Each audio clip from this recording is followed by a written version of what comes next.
Alright, it's hotter than your mom after 4 beers here in Kansas right now.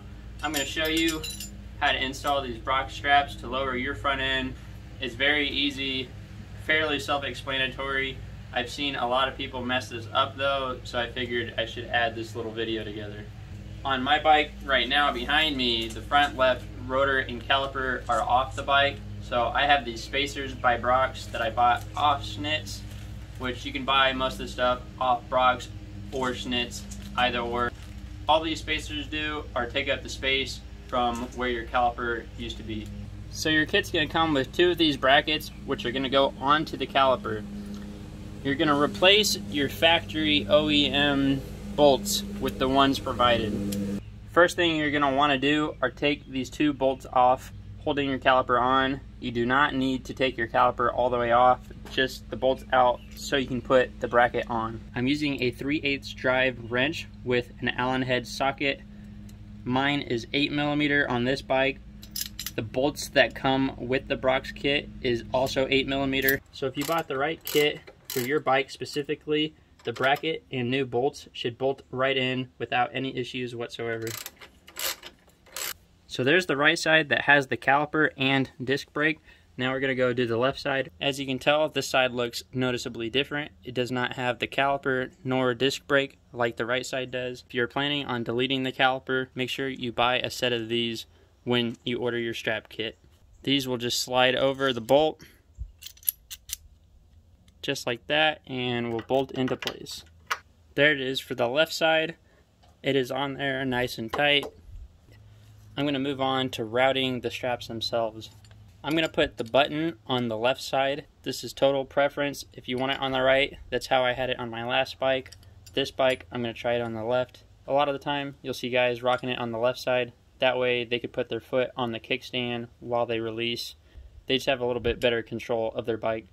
I'd like to point out real quick, your kit that you get in the mail right out of the box will look like this. It has this extra 4 or so inches of strap. On mine, I cut that off. With my kit, it came with this little part here. You might have to buy it additionally. I don't think it comes with every kit. The whole reason why I cut this piece off and put this one on was it just took it out of the way from rubbing on this fairing. That being said, I'm going to start routing these straps real quick, which I'm going to start off by just putting this side onto the Brock's caliper bracket. Doesn't need to be all the way tight right now. It's just so that everything's in place for the time being. I'm going to give me all the slack that I can work with, so it's just the handle on the end and all this extra strap. If you look under here, there's this nice opening leading up the forks to the top of the triple tree. Here's the top of the opening. I'm going to feed the strap up across the frame and down the other side of the frame, following the forks to the bracket. And the whole purpose of making this video is because I've seen people do this so wrong, or people ask me questions about it. I've seen people, Kyle, they actually fed the strap instead of over the frame, they put it over the fender, and they were trying to pull the strap and couldn't get it to work. Anyways, I'm going to get through this and get that strap fed through and to the other side.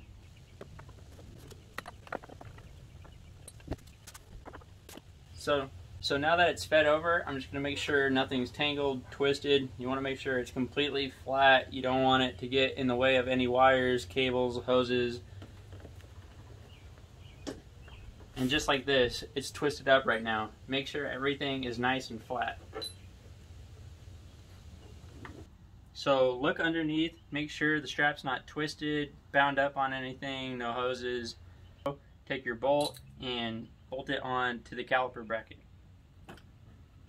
Now that I have this side hand tight and the other side hand tight, I'm going to pull this slack out. All I'm going to do to get that slack out is take this handle and just pull.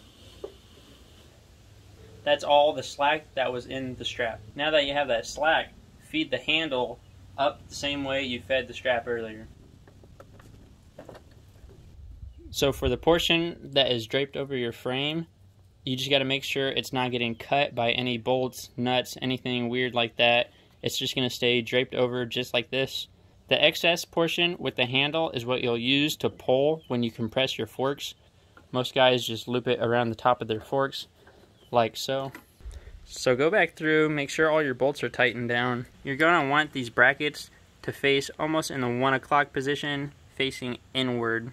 Once you figure out where it's going to set naturally, tighten those bolts down. A quick way to figure out where those are going to sit naturally is just pulling your strap as tight as can be by hand. Tighten it down where they naturally set.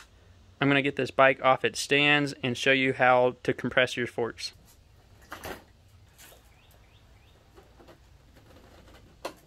So now that the bike is off its stands, I'm going to show you how to compress them. Real quick, I'd like to add, this is my first time doing it left-handed, so it might take a couple tries.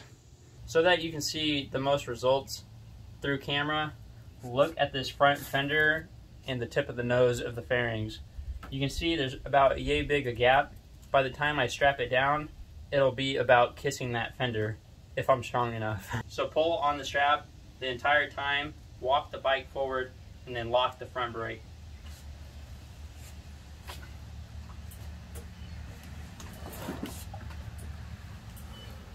It went down a little bit, I could feel it, but I'm too little. I can hardly even push this bike forward by myself.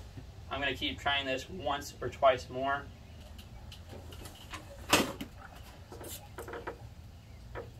As you can see, it's lowered it just a little bit. Once I'm outside and actually have a little bit more room to move forward, I'll be able to get that dang near touching this front fender. Yeah, from back here, that looks a whole lot lower. One thing you will have to keep in mind, once you have your bike strapped, be cautious of how your kickstand holds your bike. Usually once it's strapped all the way, your bike tends to be straight up and down. So just be cautious of your bike tipping over, or just unstrap your bike. I only run my straps when I'm racing. As soon as I finish the race, unstrap it. I would not recommend riding around downtown wherever you're from, or going to the store with your bike strapped. I've seen plenty of fork seals blow or start to leak because guys left it strapped because they wanted to look cool. So now that your bike is strapped and you've done your run, you need to unstrap it. One thing to make sure when you release your strap is make sure the strap is off your fork. For your first couple times, have a buddy help you if you want. It's not going to be that bad. Just hold your bike and press that button and your bike's going to shoot up.